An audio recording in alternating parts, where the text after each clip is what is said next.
Hi, my name is Julie Kelly, and I am a warrior. My warrior trait that I am the most proud of is transparency, as you are about to see.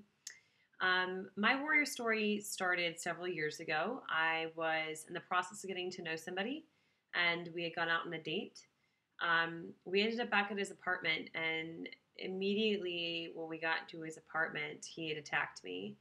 And the first thing that happened during that attack, and an act of complete degradation and disempowerment and disrespect, was he sodomized me.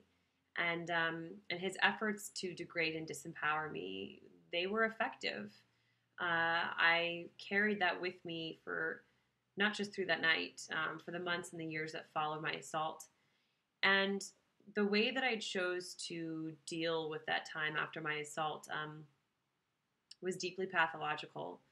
I developed a drinking habit that I kept fairly close to the vest from my friends and my family. I was deeply reclusive. I wouldn't leave my apartment unless I absolutely needed to for days on end. Um, and I think one of the most important things to talk about when we talk about sexual trauma and sexual trauma survivors is something it's a touchy subject to bring up. It's hypersexualization and the feeling that the victims go through that after their assault, that sex is really all that anybody wants from them. And for me, it was a little bit of that, but it was also I entered into a number of, we'll just call casual, very casual relations with people. Um, in an effort for me to regain control of the situation and to almost rewrite the story as to what had happened to me. And I was the one in control this time. I was the one um, who made it happen, who made the moves, who made the decisions, and that went on for a long time, longer than I would really like to admit.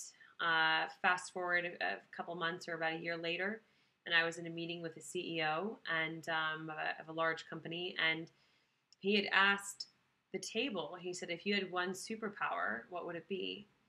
And I knew my answer immediately. And my answer was I would want to heal people. I would want to take their pain away.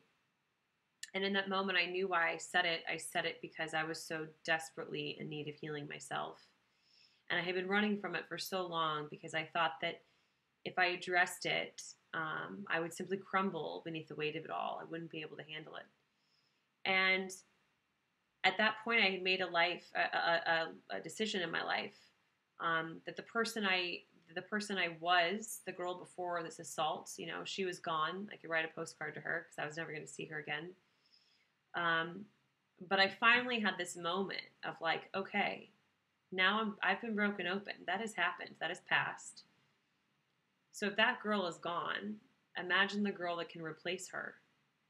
And I started to get to work. I went to therapy and I laid the foundation and I kind of started building my life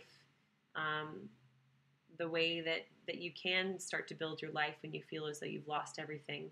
Once you get that power back and that strength back and that support. And so years later, I am very happy to say that I have rebuilt my life, and I am in a doctorate program at the moment where it will be my profession, God willing, if I pass board exams, to heal people on a daily basis, and I just consider that such an honor and such a gift and a blessing, and to think back on that time, that very dark time in my life. I can't imagine being where I am right now, and I don't know if it happened to me for a reason.